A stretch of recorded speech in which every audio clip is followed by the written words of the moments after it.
समझाया। कुछ ही देर बाद गोयनका जी ने इस पूरी तरह निर्माण हुए स्मारक में पहला धर्म प्रवचन दिया।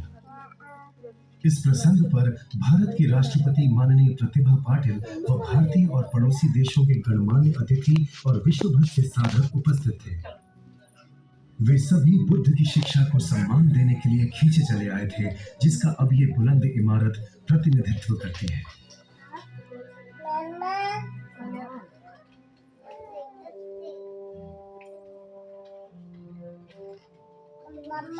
ये अद्भुत पगोड़ा भव्य भूतकाल के प्रति स्मरणांजलि से कहीं बढ़कर है।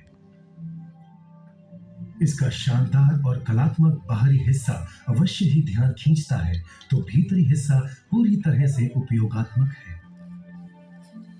पगोड़ा के भीतर एक बहुत बड़ा ध्यान कक्ष है, जहां एक साथ हजारों साधक बुद्ध द्वारा सिखाए गए विपश्यना ध्यान का अभ्यास कर सकते हैं।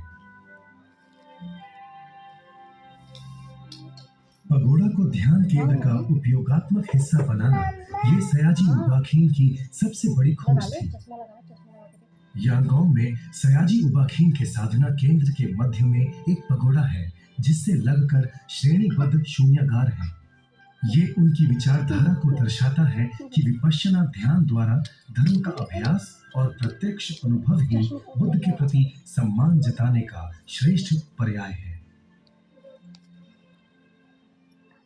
भारत और विश्व भर में स्थित सभी विपश्यना केंद्रों में इसी तरह के पगोड़ा का प्रयोग होता है, जहां सयाजी उबाखीन की परंपरा अनुसार श्री गोयनका जी ये तकनीक सिखाते हैं।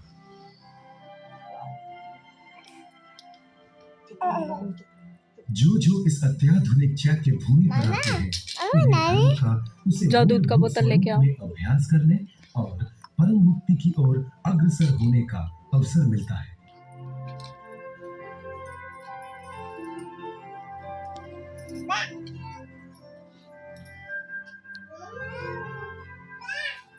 एक सुंदर पुस्तकालय, बहुविध प्रस्तुतिकरण और प्रदर्शनी के द्वारा ग्लोबल विपश्यना पगोड़ा एक प्रशिक्षण केंद्र के रूप में भी सेवा देगा।